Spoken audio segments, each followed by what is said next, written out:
Olá, tudo bem? Estamos de volta com o Pode Ser Pauta nessa 6ª temporada. Estavam com saudades? Eu também. Se vocês ainda não conferiram, aproveita aí para dar play nas temporadas anteriores, porque tem muita entrevista, muito bate-papo, muita história inspiradora, assim como essa nova temporada. Para esse primeiro episódio, eu trouxe uma convidada super especial para falar muito sobre como é fazer uma cobertura de uma crise climática. Pois é, vocês sabem que eu sou gaúcha e a crise climática me afetou muito e eu acompanhei o trabalho de uma grande jornalista que foi incrível. Então ela abre essa temporada, mas eu trago muito outros assuntos importantes para falar sobre o que pode ser pauta na imprensa. Aproveita para seguir o Pode Ser Pauta nas redes sociais, TikTok, Instagram, Pode Ser Pauta, e também o meu Instagram, crismorais.pr, para falar sobre comunicação, dicas de boas práticas, relacionamento e assessoria de imprensa. Tudo que pode acontecer quando a gente fala sobre pauta. Preparado para esse primeiro episódio dessa nova temporada? Para dar o pontapé inicial, eu trago aqui uma repórter, grande jornalista de grandes coberturas, que eu já admirava, mas que agora, na cobertura da grande crise do Rio Grande do Sul, me passou a admirar ainda mais. Bárbara Guimarães, seja muito bem-vinda, Pode Ser Pauta. Cris, muito obrigada. Eu fiquei muito feliz com o convite, que a gente conseguiu reunir essas agendas para esse encontro acontecer. Muito feliz com as palavras que você me disse antes desse convite acontecer. A gentileza, a generosidade. Obrigada. Tô muito feliz de estar aqui. Espero que eu seja uma boa entrevistada. Não, se você é uma ótima entrevistadora, tenho certeza que você vai ser uma boa entrevistada. Eu, assim, sem falsa modéstia, que a gente tava falando, assim, Sim. Eu acho que o teu trabalho, assim, dos repórteres que eu acompanhei, porque eu não acompanhei o tempo todo, porque, como você sabe, você também é de fora, mas assim, eu sou gaúcha, então pra mim era muito mais sofrido olhar qualquer coisa que tava acontecendo lá, né? E a gente, como jornalista, a gente julga muito, né? O que acontece, como as marcas se posicionam, como o governo. Então, assim, a gente se questiona muito, porque a gente sabe que a gente precisa de ajuda, mas eu vendo as tuas matérias, assim, eu falei, nossa, qual capacidade que ela tem de empatia com um povo que você não tem nenhuma relação, né? Ai, Cris, obrigada. Eu acho que fico aliviada de ouvir que naquele momento eu pude transmitir o que eu sentia. O Melhor da Noite, ele tem uma característica que, diferente do jornalismo tradicional, ele tem um pouco do entretenimento, que permite que as matérias sejam maiores. Então eu consigo colocar no ar o que geralmente as pessoas não veem, que todos os jornalistas, ou deveriam pelo menos fazer, que é chegar, tratar aquela pessoa com respeito, com educação. Às vezes na correria dos jornais a gente só tem a entrevista, a resposta. E o Melhor da Noite permite que a gente tenha aquele primeiro contato, aquele cuidado. Eu nunca tinha visto uma situação daquelas. Parecia que eu estava revisitando imagens de furacões, tsunamis, imagens que até então eu também só tinha visto na TV. E aí a gente fica tentando entender como é que eu vou fazer quando eu chegar lá? Como é que eu vou perguntar para essas pessoas? Como é que eu vou me aproximar? Como é que foi a decisão? Eu me atropelei, já saí falando assim. Imagina. Mas conta um pouquinho até pra gente, como é que foi a tua trajetória, né, no jornalismo, pra você chegar aqui agora nessa grande cobertura, assim, que eu tenho certeza aí que vão vir prêmios, eu espero. Uau! Não tô pensando nisso, mas obrigada. Eu comecei a minha carreira logo em TV. Eu não passei muito por outros veículos. Eu entrei na faculdade em 2014, na UFJF, a Universidade Federal de Juiz de Fora. Minha turma foi o primeiro currículo de jornalismo. Até então a graduação era de comunicação e no meio da faculdade a gente escolhia jornalismo ou publicidade.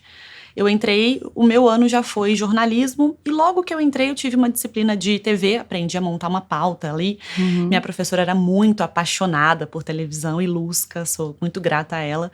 E aí a faculdade entrou de greve. E a cidade gira muito em torno da universidade. Era federal lá? A federal. E aí eu tinha esses contatos que a gente chama de sorte na vida, né? Não sei se existem coincidências. Ou, né, caminhos que precisam se cruzar, né? Exato. A afiliada da Globo, a TV Integração, estava precisando de estagiários. E como a faculdade estava em greve, não tinha muitas pessoas. Eles exigiam até terceiro período, a partir do terceiro período, para fazer a prova. Só que não tinha ninguém. E eu estava no primeiro, fiquei sabendo, fui lá, fiz a prova era uma pauta. que era a única coisa que eu tinha aprendido. E aí, na entrevista, eu fui aprovada e ali começou minha trajetória com muita, muita gratidão, de muito aprendizado. Eu fui produtora, fui contratada um pouco antes de me formar na faculdade, passei pela produção de rede, pela reportagem, fiz apresentação. E aí, no início da pandemia, eu queria já me mudar para São Paulo, eu tinha um sonho de morar um tempo fora do país. E aí, achei uma janela para tentar ficar um tempo no Brasil enquanto eu não me mudava, que era em Campinas. E aí eu fui chamada para uma vaga temporária na Band Campinas. A pandemia se agravou, a minha viagem acabou não se concretizando e a vaga temporária virou efetiva. Fiquei em Campinas quase 3 anos, já fazendo o Jornal da Band, fazia algumas coberturas para o Brasil Urgente. E aí, em outubro, veio o convite oficial para eu me mudar para São Paulo e fazer parte da equipe do Melhor da Noite. Fiz uma janela Campinas-São Paulo e em janeiro eu me mudei de vez. Esse caminho de televisão que sempre foi. E daí o Melhor da fiz. Noite você começou a trabalhar com eles já em outubro, quando você entrou? Em outubro, mas eu fazia Melhor da Noite e ainda fazia Jornal da Band, ainda fazia o local, ainda apresentava, fiquei um tempo fazendo tudo.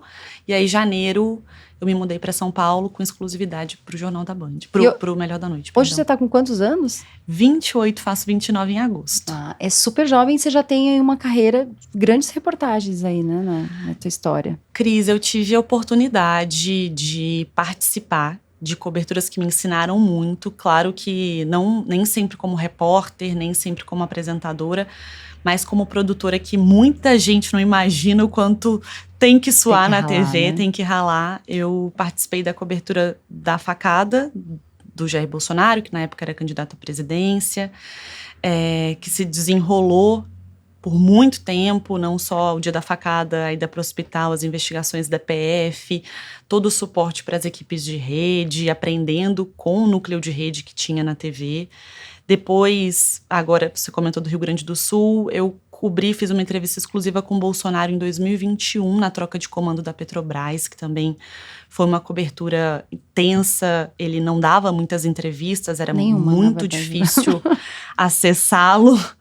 E aí tinha toda a dificuldade para os jornalistas, né? Todo o clima pesado, a hostilidade que a gente enfrentava. Então também foi muito desafiador e aprendi muito tendo que lidar com essas adversidades. E a do Sul, que eu acho que nesse período foi a que mais me marcou, porque mexeu comigo pessoa, não só o CNPJ, né? Ali. Que é uma situação, né? Eu mandei essa matéria para várias pessoas, né? E a gente estava comentando que foi tão elogiado, assim, porque além de, claro, você poder contar com o tempo que você estava, foi aí que eu te cortei, né? Você falando que o jornal, como é uma revista eletrônica, né? Você tem mais tempo e você tem 2 pessoas que trabalham contigo, que são sensacionais, né? Porque demais. Trabalhar com o Zeca e com a Glenda deve ser incrível também, né? É um privilégio. E com o André, né? Vamos falar do meu amigo isso aqui. Mesmo, um beijo pro André.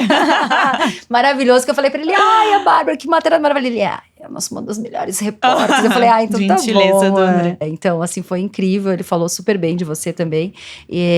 Mas eu acho que essa experiência, como é que foi isso agora, na cobertura do Rio Grande do Sul? Quando decidiu, o que passou na tua cabeça como repórter? Eu pergunto isso porque, assim, quando eu me formei em jornalismo, você falou 2014, você se formou, né? Eu entrei na faculdade, formei em 2018. Entrou na faculdade. Eu me formei em 2001. Tá deixa perto, pra lá, tá deixa perto. pra lá, né? Me formei em 2001. E a gente teve, logo após a minha formatura, um grande desastre, que foi o 9 de setembro lá, né? E eu olhava aquilo, e tudo desmoronando, e aquilo que... O negócio quando a gente quer ser repórter, né? E era meu sonho, naquela época, eu ainda era meu sonho, era trabalhar com TV. Eu trabalhava com produção de TV, tinha trabalhado na TV universitária, que era a TV que eu tinha me formado, que era a Unicinos, que ficou tudo alagado lá, sabe? Pela região. E eu falei, eu queria estar lá, em Nova York. Daí eu lembro que eu até acompanhei um repórter que não tava mais nem trabalhando na Globo, mas que ele entrava direto e tal. Eu falava, eu queria estar lá, eu queria ajudar, eu queria cobrir, eu queria, né? E essa coisa, a gente tem essa coisa do risco, né? De querer, às vezes, né? E o repórter, ele tem um comichão, né? Ele quer estar onde as coisas acontecem. E isso a gente fala num ambiente muito seguro, que a gente não quer que aconteça a tragédia. Claro que não. A gente não torce pela tragédia. Claro que não. Mas a gente entende a importância de estar ali informando e noticiando. Então, quando aconteceu... Acho que é contar pros outros, exatamente, mostrar, né? Mostrar, explicar, cobrar por que aconteceu e ir atrás de quem deve ser responsabilizado. O programa, ele tem um viés muito mais leve do que um hard news. Uhum. Então, no início, a cobertura era muito pelas equipes locais, a Band Rio Grande, que faz uma cobertura excelente. E aí a gente teve uma oportunidade de gravar um voo humanitário da Azul.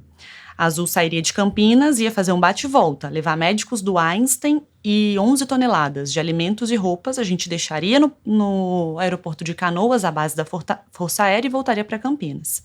Eu já tinha falado pro meu chefe, eu falei, olha, se tiver qualquer oportunidade, eu tenho muita vontade de ir, eu quero muito ir.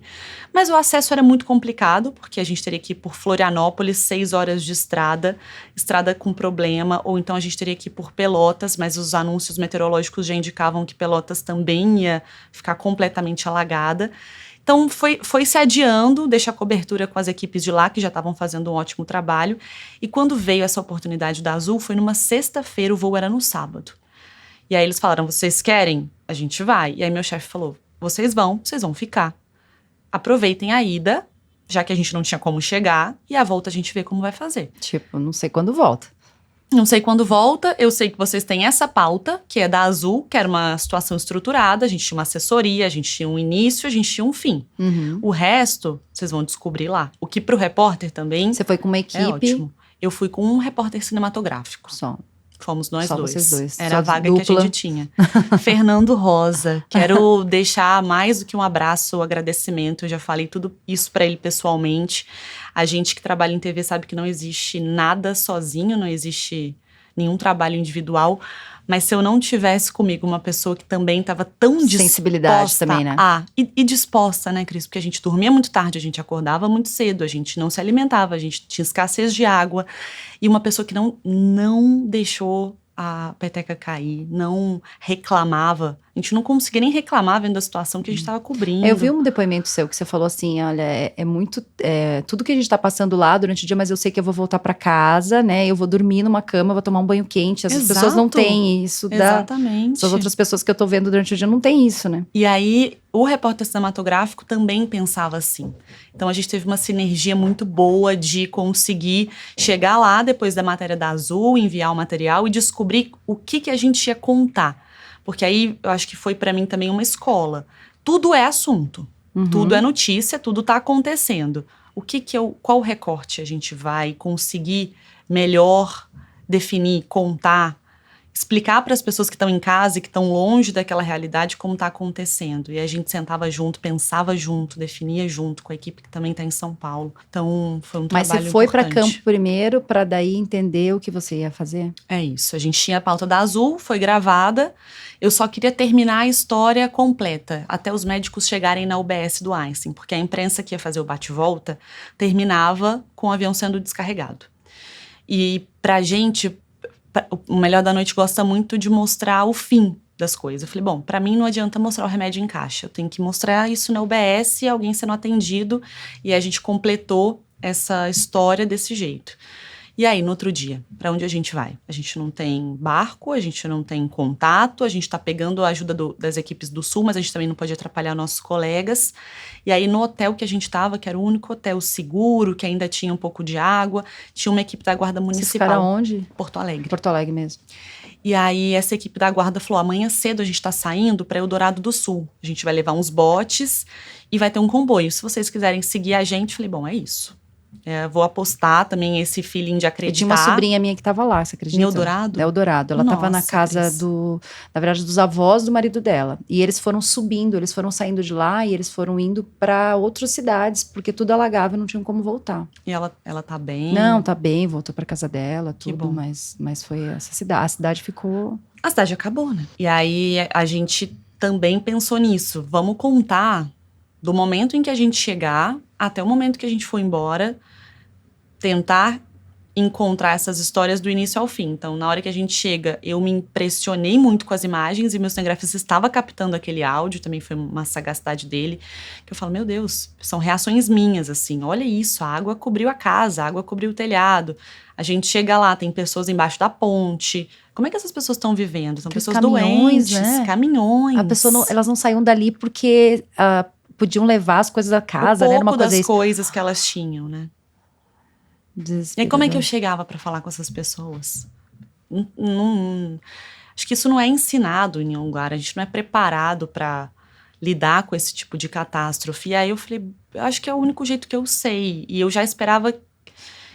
Eu esperava uma reação muito ruim daquelas pessoas. Eu esperava que elas fossem ficar com raiva da gente estar ali, sabe? Não, e tudo isso, nossa, teve um Incomodadas. senhor que me chamou a atenção, que ele falou, tipo, a natureza tá reagindo ao que a gente fez. Assim, de uma naturalidade, eu falei, os depoimentos são sensacionais. Eu acho que esse jeito de... O formato não ter um microfone de mão, eu acho que já é uma coisa que incomoda menos. A postura, a imagem tá aberta, o cinegra tá distante, um plano bem aberto, para que Era um a câmera papo também mesmo. não incomode o entrevistado naquele momento. E eles perceberam que eu também estava muito impactada. E eu acho que ali eles entenderam que poderiam confiar em mim.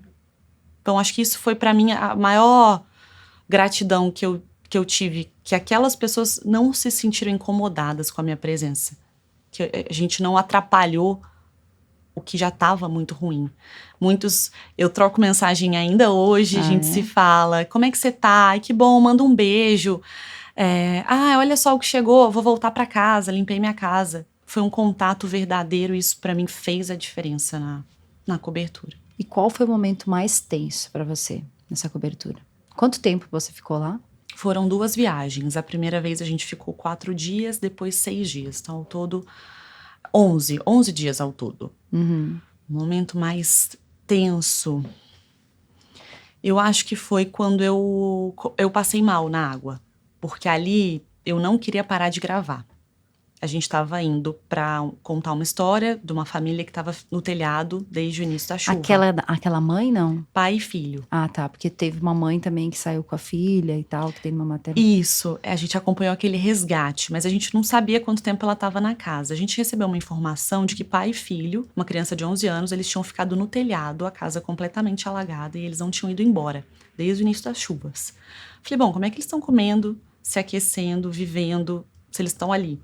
E um grupo de voluntários falou pra mim, gente, porque é isso também, qualquer lugar é um contato, não existe um lugar que não troca telefone, e aí eles me ligaram, a gente vai levar cobertor e comida pra eles, então a gente vai com vocês. E aí, eu queria muito contar aquela história do início ao fim, e aí a gente já tinha sido alertado que no meio dessa tragédia, outras tragédias paralelas acontecem, tem violência, tem grupos que surgem para tentar proteger uma área, grupos paramilitares, tem furto, tem assalto, tem todo um contexto de violência Perigoso, né? Que já existia, que estava pior, que era perigoso e que a gente não podia ficar muito tempo ali, porque era uma área de tráfico de drogas.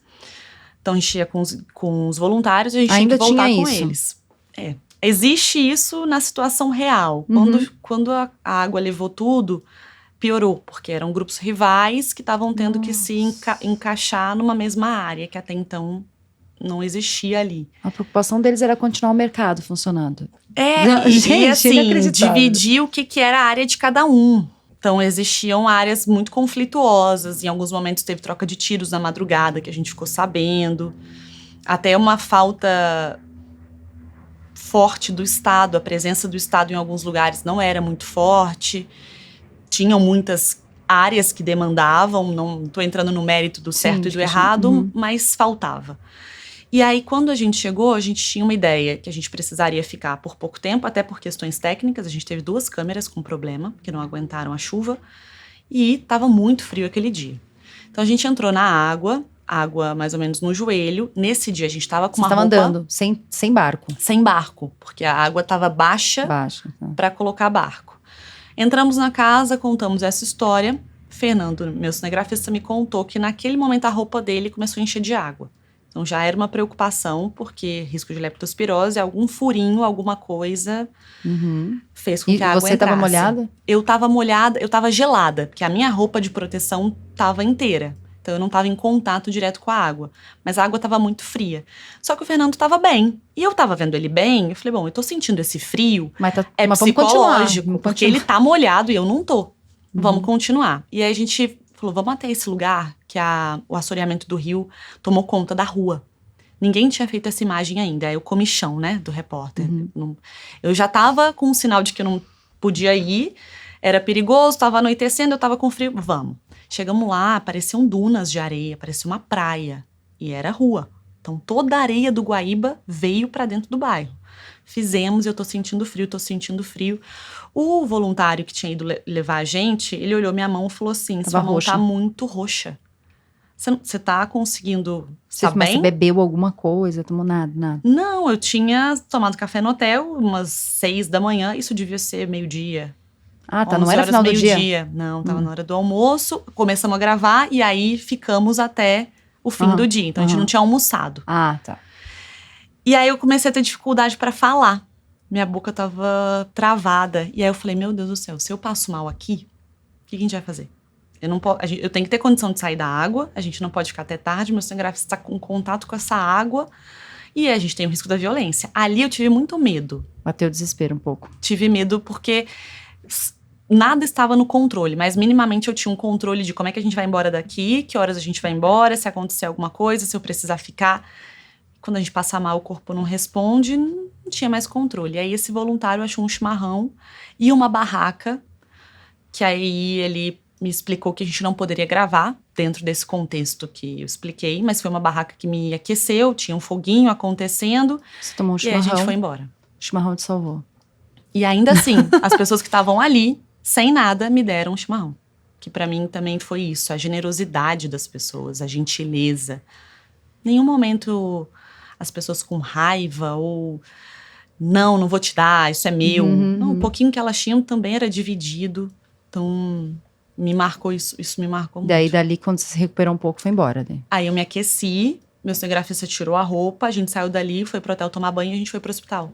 Porque ele tinha tido contato com a água, eu tinha passado mal, a gente precisava saber o que ia ser feito. E aí a gente tomou os remédios da profilaxia da leptospirose, fiz alguns exames ali para saber como é que estava a minha pressão, minha temperatura, já tinha me recuperado, banho quente, e aí a gente voltou para fazer a parte do trabalho, decupar o material, mas aí no hotel, num ambiente mais seguro, pra gente conseguir gravar no outro dia. Porque se a gente fosse gravar à noite, provavelmente a gente não conseguiria estar bem no outro dia. E daí no outro dia vocês voltaram a gravar? A gente gravava mais ou menos entre 6 e 11 da noite, porque os deslocamentos eram muito complexos, né?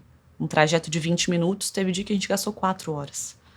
Então a gente tinha um dia intenso para conseguir chegar nos lugares. Não necessariamente a gente gravava todo esse tempo, mas para chegar era difícil. 4 horas de deslocamento? De Caxias do Sul para Porto Alegre, a gente gastou 4 horas. Mas vocês foram de pra Canoas, perdão. Ah, Canoas. De Canoas, quando a gente desceu na Força Aérea Brasileira, na base, para chegar em Porto Alegre. Para chegar em Porto Alegre. No Porque dia a BR 11. sumiu, a BR sumiu. Sumiu e só tinha uma entrada para Porto Alegre, que era aquele corredor humanitário que eles estavam abrindo para doações e para imprensa. Então todo o fluxo escoava numa ponte. A gente gastou 4 horas ali. Depois o trânsito foi melhorando, os acessos foram melhorando. E foi hipotermia que você teve mesmo? Em princípio de hipotermia. Não cheguei a ter uma hipotermia. Isso que não estava tão frio, né? Porque assim, eu cobri vestibular na Unicinos e era no inverno. E eu lembro que uma vez, nossa, o que mais tinha, a gente era isso, hipotermia. Daí tinha chocolate quente em cada centro. Porque no vestibular as pessoas...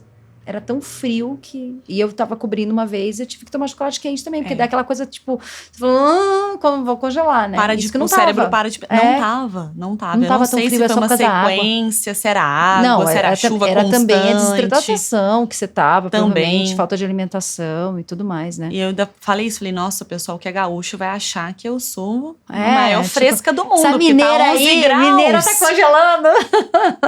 E te deram chimarrão, né? Ai, que muito legal. É muito bonito isso, né? Muito bonito. Essa coisa de compartilhar. E disso tudo, assim, como é que foi, assim, qual foi as histórias? Você contou muitas histórias, né? Mas qual foi, assim, a história que você achou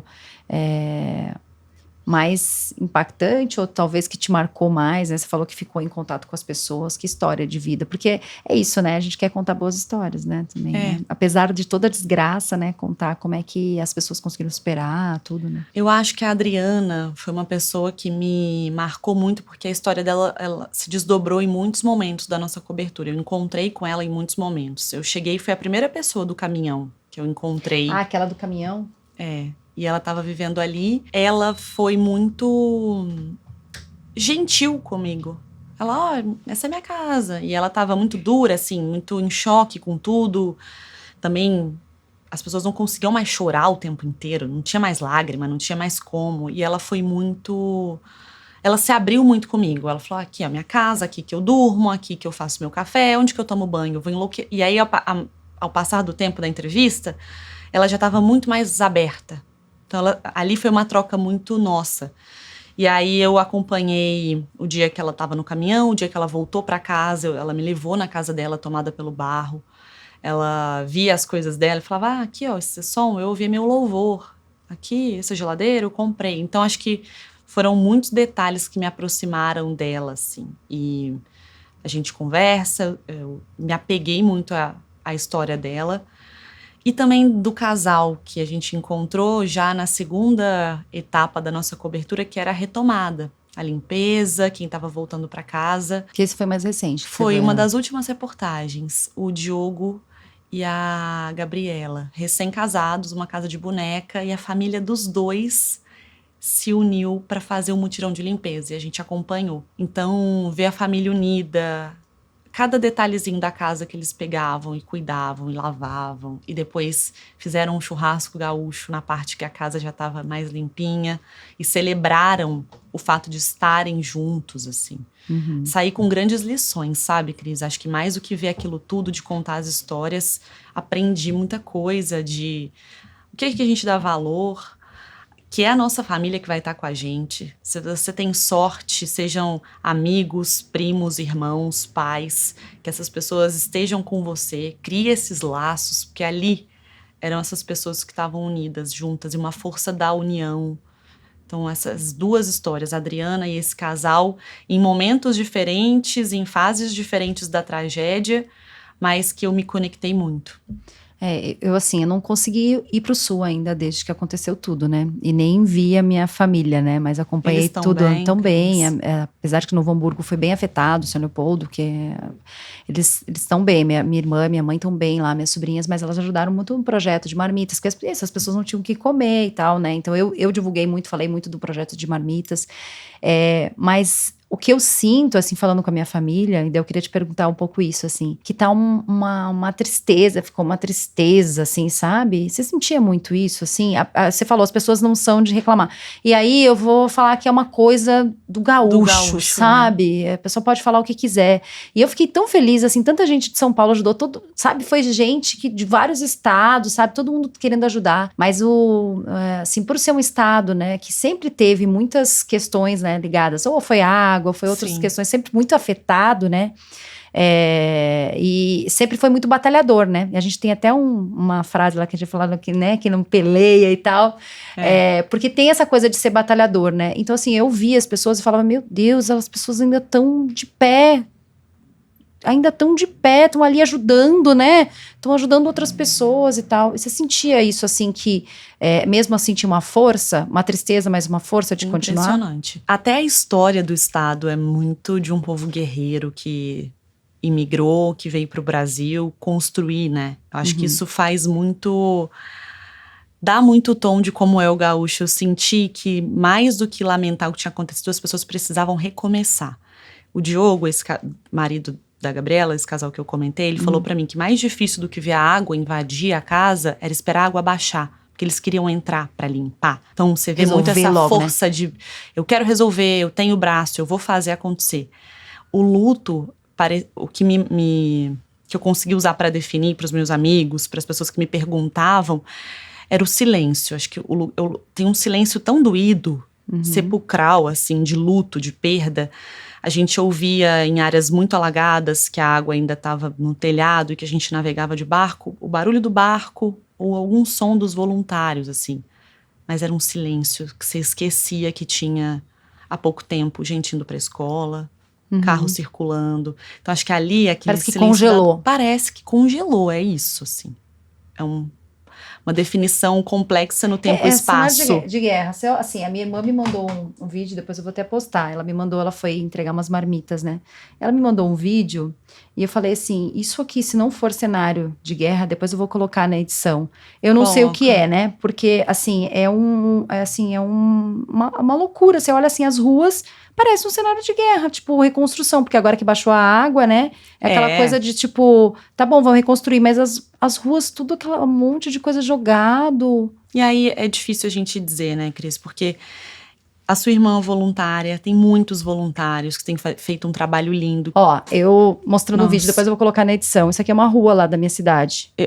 Qual é? Novo Hamburgo. Olha Nossa aqui. Senhora. É tudo, esse estado aqui, as ruas assim, tipo, todos lixos. Parece uma coisa que a gente via quando foi as Terremoto guerras, no né? Haiti, não lembra as imagens? Assim, Katrina. Então, é realmente muito triste. E eu acho que é isso, assim, as pessoas não querem muito nem falar, né? Porque se falar, vai relembrar, né? E tem muita coisa a ser feita. Então, eu fico imaginando, quem tem que olhar pra frente, a pessoa não quer mais lembrar que a água invadiu, ela tem que pensar como é que ela vai limpar, como é que ela vai reconstruir, onde ela vai morar. A dor tá guardada, é um processo de luto. A gente gravou com psicólogos que falaram que isso vai ter que ser olhado, porque é um trauma muito forte, que cada pessoa vai lidar de um jeito, mas que até uma forma de seguir é você esperar pra lidar com isso e arregaçar as mangas. Isso a gente viu muito.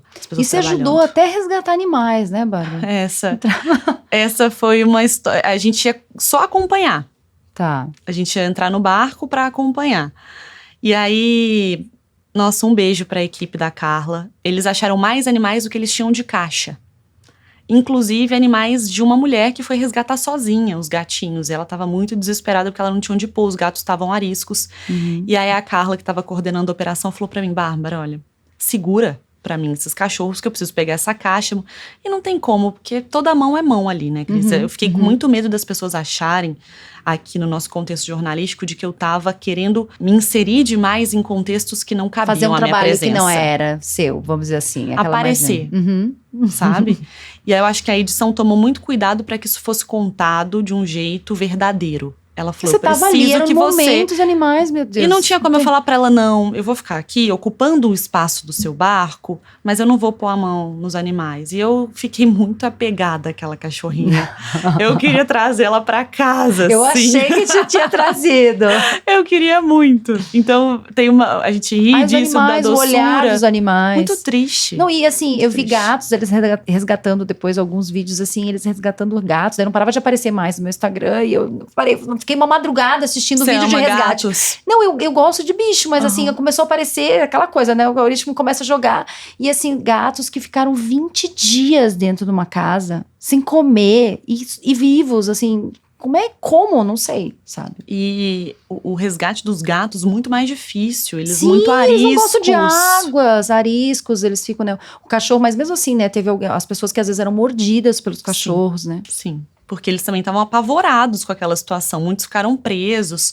E aí você vê voluntários, pessoas que deixaram suas casas em vários lugares do Brasil, médicos veterinários, bombeiros, se reuniram com a equipe da Carla.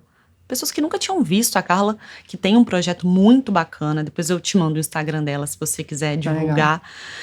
E foram pra lá pra ficar na chuva, ficar sem comer, pra resgatar os animais. E cada animalzinho que eles resgatavam era uma vitória. Era, vem gatinho, a gente conseguiu, então, graças a Deus, que coisa boa. Você fala, gente, essas pessoas deixaram uma vida. Não, e sabe o que eu ouvi, assim?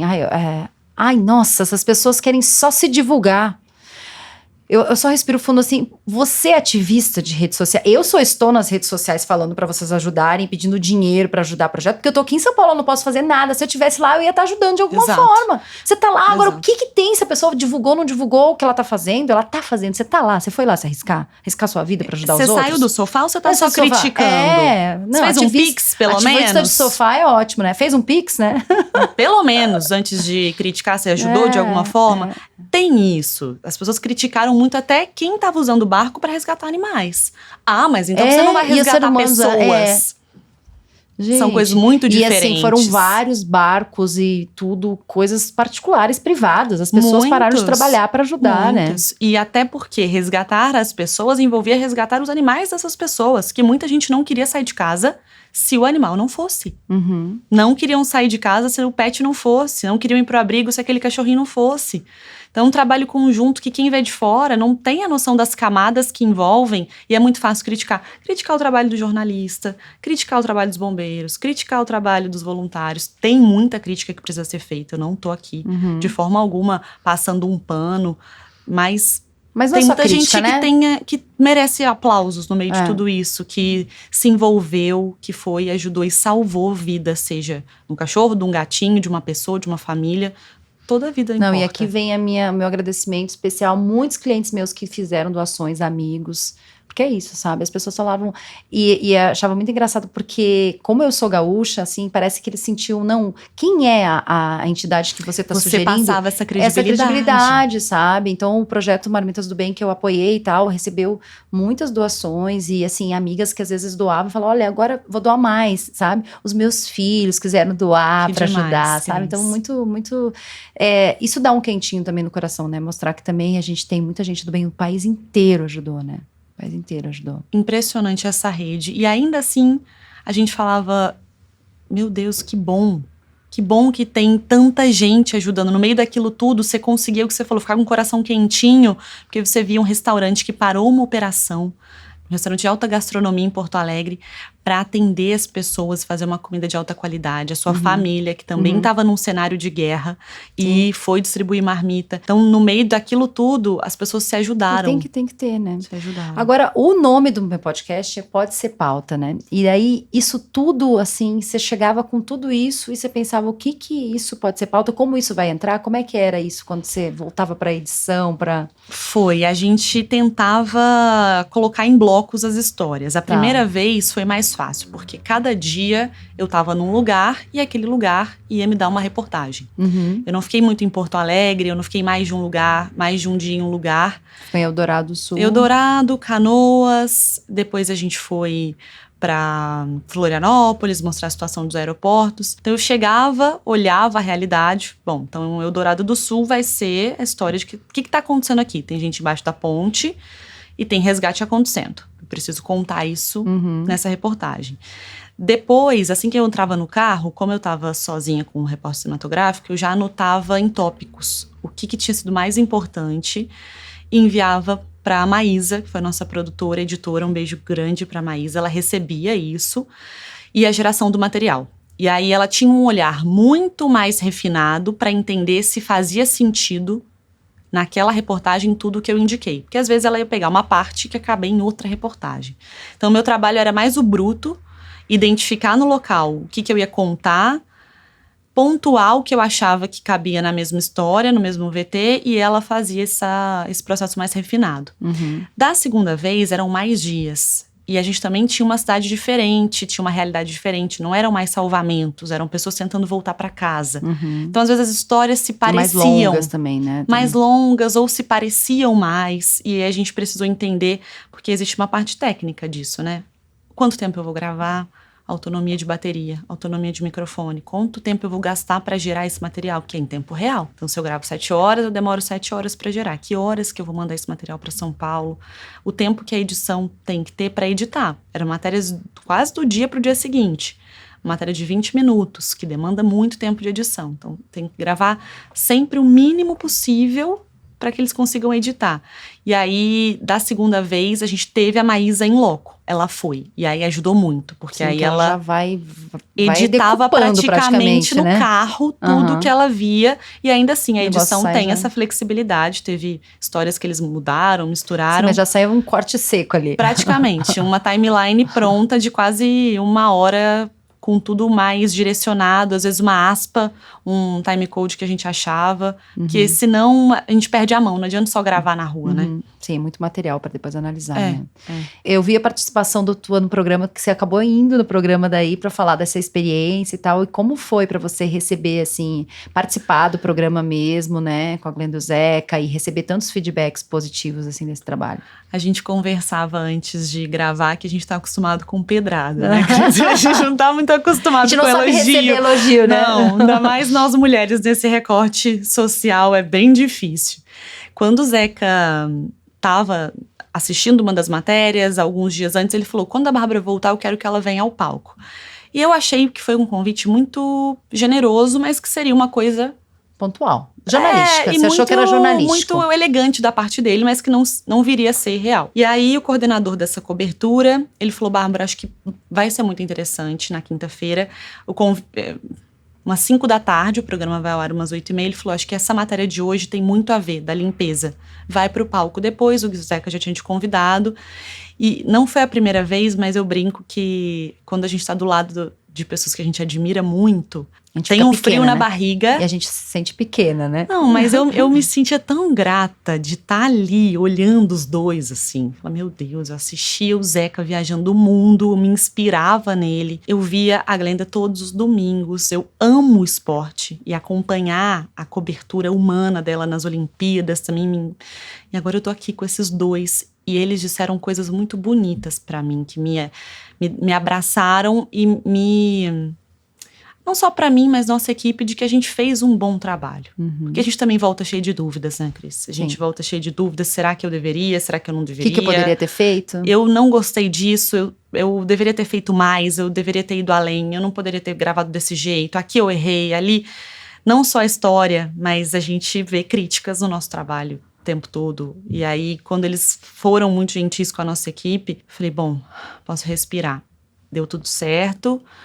A situação é triste, me marcou, mas a gente conseguiu trazer isso de uma forma humana para que as pessoas entendam o que aconteceu, e recebi uma série de mensagens muito bonitas nas redes sociais, muitas me emocionaram, pessoas do Rio Grande do Sul, que assistiram a reportagem e me mandaram beijos, abraços, que passaram a me seguir, que mandam mensagens, que não fazem ideia do quanto ler aquela mensagem me deixou em paz, me abraçou. A nossa rotina corrida, dorme mal, viaja.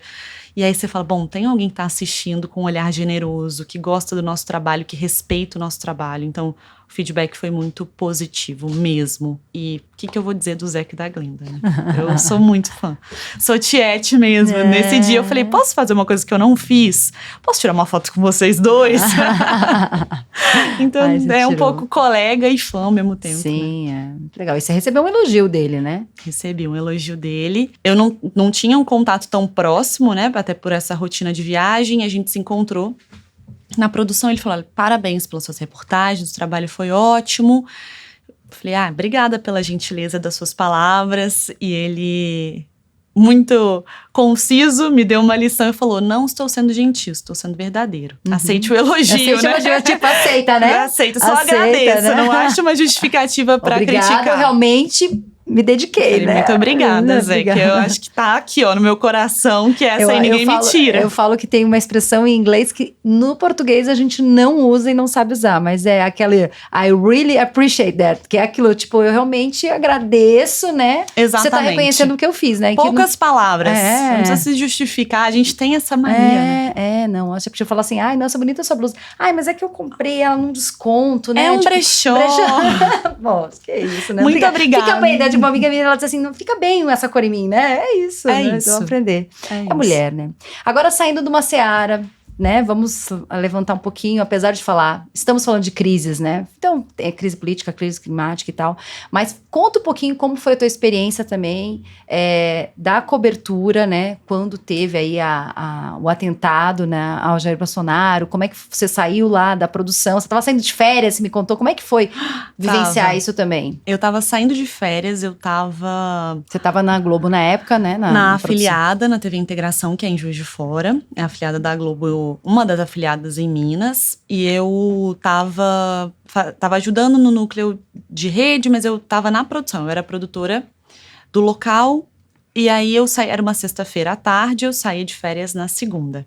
E aí foi um dia muito tranquilo, a gente tava muito preocupado, toda a chefia, em montar uma estrutura para cobrir aquele evento de uma maneira muito séria e comprometida, como sempre era feito, mas já imaginando possíveis problemas logísticos. Então, a gente tem uma equipe no topo de um prédio, a gente tem um mapeamento para ter uma equipe no ponto de ônibus, a gente tem uma equipe mobilizada pela cidade para não perder nada. Então, a gente estava muito tranquilo que o material seria registrado muito bem. E aí, a gente já estava num momento do jornalismo de muitas fake news, né? A gente já estava com vídeos que surgiam, mensagens de WhatsApp que já começavam a circular em massa, que a gente teve a certeza que eram planejadas depois da reportagem da Patrícia Campos Mello, aqueles envios de mensagens. Então, tudo tinha que ser rechecado já com muita seriedade. E aí começaram a surgir informações em grupos do atentado. E aí a gente falou, bom, vamos entender. Né? A minha chefe tinha uma fonte muito boa do Exército, que estava lá no local e confirmou. E aí, imediatamente, todo mundo que estava fora ou em outras funções se debruçou naquele olhar, que a gente entendeu que começava ali um tsunami de fatos que a gente precisaria acompanhar e, como afiliada, numa responsabilidade enorme de abastecer a rede. Era fim de tarde, o Jornal Nacional ia começar. Minha chefe redistribuiu as equipes que até então estavam acompanhando a agenda do candidato, era candidato. Um foi para a PF, ela virou para mim, eu lembro direitinho, ela sentou do lado da minha mesa, falou, eu falei, o que você quer que eu faça? O que eu posso ser útil? Que eu estava até então na redação. Vai para o hospital, ajuda as equipes, outras pessoas estavam vindo, a chefe do núcleo de rede estava muito engajada e debruçada para atender as demandas que começavam, aí a gente está falando de chefia do Jornal Nacional, pessoas que ligavam, queriam informações. Peguei um táxi, há uns 20 minutos eu estava do hospital, a TV fica a uns 20 minutos da Santa Casa, já tinha um trânsito, então parte do percurso eu já fiz a pé. Quando eu cheguei no hospital já estava um tumulto, já tinham os filhos do Bolsonaro, Magno Malta, já tinha um arcabouço político ali, e os jornalistas do Brasil inteiro e do mundo começaram a chegar. Eu acompanhei a equipe de um repórter, que ele ia fazer a entrada ao vivo do hospital, da frente do hospital para o Jornal Nacional. Então, a minha função foi organizar onde ele ia ficar, sinal, ajudar a passar o texto, ser a pessoa que ajudaria no que ele precisasse, pegar o espelho, tudo que seria no jornal, um blazer, porque ele não tinha naquela hora, ele estava em outra cobertura. E aí acabou que o Carlos Delanoy chegou para assumir essa cobertura como o repórter principal. E aí a nossa equipe ficou dando subsídio, o que seria feito, o que não seria. A gente passou a acompanhar de dentro do hospital, foi a primeira coletiva, extremamente complexa, porque as informações eram muito restritas no começo, o hospital também estava entendendo, você imagina, uma cidade de 700 mil habitantes, né? Sim. Que nunca tinha vivido uma situação de crise daquela. Então, até a assessoria do hospital precisava entender a dimensão daquilo e se organizar para atender a imprensa. É diferente da gente planejar um evento. Foi bem catastrófico no começo, até pela avalanche de jornalistas e de demandas. Então, à noite, um pouco antes de começar o jornal, o médico que fez a cirurgia, o Jornal Nacional, o médico que fez a cirurgia, ele foi falar em coletiva. Foi uma coletiva que não esclarecia muita coisa, mas que já era pra gente algum laudo oficial, alguma questão que a gente conseguiria bancar. Médico, é tipo um boletim médico, como se fosse um boletim médico, direto, mas com muita certeza da pouca informação que se tinha. A sala do hospital foi montada, mas ali a gente ainda não tinha muito para onde ir, o que fazer. Era uma assessora comandando tudo, que também precisou pedir reforços. Foi bem complicado para todo mundo, né? Não Sim. só na minha visão de jornalista, mas eu imagino que para a assessoria também tenha sido catastrófico. E aí a gente começou, cada imprensa a cobrir de um jeito. Então a gente tentava um acesso aqui, a integração tinha muitos repórteres e produtores, e tinha um núcleo de investigação da Globo que também tinha suas próprias fontes, então a gente se dividia, a gente tentava contato aqui, informação ali. Logo depois dessa primeira coletiva, o Delanoy já conseguiu conversar com o médico, só ele, e montar uma imagem do que seria a primeira arte que o JN fez da cirurgia. Onde penetrou a faca. Onde penetrou, qual foi o processo da cirurgia, como ele estava. A consequência, uma série de fake news, que aí foi um trabalho que a gente também começou, enquanto apurava o que era verdade, desmentia as mentiras enormes que circulavam Não só de quem queria dizer que o quadro era muito pior, quanto de quem dizia que a facada era mentira. E até hoje a gente ouve isso, né? Como jornalista, isso é bem delicado da gente ouvir. Não, é porque assim, eu sou jornalista, quando eu olhei aquilo também, eu falo assim, não saiu nem sangue, cara, isso não é mentira, né? Porque é a primeira coisa que você pensa. A primeira impressão. Mas você não sabe que o corte tão profundo que não sangra, né? Então tem toda uma... Né? E o cuidado da gente repassar as informações. E a quantidade de aderências que ele teve, você vê que realmente foi um corte, né? Como cada pessoa se aproveita de uma situação, aí é uma questão política de marketing mas próprio. Você fala assim, nossa, você pensa assim, é um atentado. Isso só acontece nos Estados Unidos, né? Exato, só John distante da nossa realidade. E do jeito que foi, uma coisa meio precária. Estranho demais. Não, mas toda a cobertura jornalística, apuração profissional, mostrou que, de fato, houve a facada, houve um processo cirúrgico de médicos muito competentes, que fizeram um procedimento, e aí a gente tinha que lidar com essas informações de forma muito cautelosa, e a minha função no meio daquilo era subsidiar as equipes de reportagem. Eu não era repórter naquele momento, a gente passou a madrugada no hospital. Mas ali já foi uma aprendizado. Foi uma aula. Quando o Murilo Salviano chegou... De apuração de campo, né? Nossa, eu super fã do Murilo, né? Ele tava na Globo News, tinha feito uma série viajando no Brasil. Agora ele tá em Londres, mesmo. Correspondente, eu fiz um curso com ele, eu sou muito fã dele. E ele falou, tudo bem, você é produtora da praça, você tem as informações pra me passar? Esse é meu número. Eu fiquei tipo... tá bom, vou salvar. Eu tenho o telefone. Aí eu mandei um relatório pra ele, ter escrito aquele relatório de informação que eu tinha aprendido no meu trabalho como produtora, eu sabia fazer. Mas nunca tinha aplicado. Nunca tinha feito pra um repórter do cacife dele, assim. Então, a mesma seriedade que eu faço pro repórter daqui, vou fazer pro repórter de lá. Olha só que a importância, o contato. Tinham repórteres do mundo, começaram a chegar repórteres de outros países nos outros dias. Isso foi uma aula muito grande de jornalismo, um jornalismo com muito cuidado nas informações, credibilidade, o tempo de publicação, né? A gente vê muito hoje, acho que com uma assessoria você pode dizer muito mais do que eu, mas é preciso esperar muitas vezes para informar. A internet então, hoje atropela muitas coisas, mas a imprensa séria espera, checa depois publica. Checa e publica primeiro, né? Isso que a gente falou, não pode sair dando notícia e depois desmentir, daí é isso, né? Que a gente fala da fake news, né? Exato. Tem que chegar o momento, então assim, eu passei por uma experiência pós, né? Tipo, imagina, assim, era tudo isso, um atentado quando era candidato, né? Eu peguei toda a cobertura depois, ele já era presidente. Olha só. Então, né, peguei uma outra fase aí, e é ainda mais delicado, porque daí tem toda uma proteção, tinha todo uma, né, um sistema presidencial, tinha exército, era todo um esquema ainda mais restrito, né? Mas imagino que... E você percebeu ali os problemas você falou de uma crise, como a assessoria de imprensa é importante, você falou que você se aproximou, também estava sozinha, ela teve que chamar backup, é isso? É isso, era uma assessora do hospital, ainda não sei se é a mesma, ela não, o hospital, a Santa Casa, não tinha uma assessoria terceirizada. Era interna. Uma pessoa que fazia parte da equipe médica do hospital mesmo, uma jornalista. A gente já tinha contato com ela, porque a integração era a maior TV da cidade, então tinha pautas muito próximas da Santa Casa. E ela tinha uma estagiária... Ela já se aposentou, provavelmente, né? Mas era ela. E aí, a gente entende que gestão de risco é muito difícil. Não é para qualquer pessoa. Porque você tem que organizar uma série de jornalistas enlouquecidos, enfurecidos, que querem informação e que passam por cima da assessoria. Muitas vezes, quando a assessoria não entrega a demanda que é exigida. A gente não tinha uma estrutura, a gente não tinha lugar. Tem uma imagem do JN... que tá todo mundo em cima do palco onde foi a coletiva falando no telefone, a gente não tinha um lugar para ficar, então isso tudo foi sendo organizado ao longo dos dias. Nossa, Bárbara, eu lembro muito assim, quando eu tive a primeira reunião para fazer, vai fazer uma segunda cirurgia, porque foi aquela intercorrência que ele teve pós, né, por conta das aderências, e daí ele teve a internação, vai ser no Vila Nova, né, e eu tava atendendo o Vila Nova Star. E assim, a gente nunca tinha tido nada ainda, né, tão grande.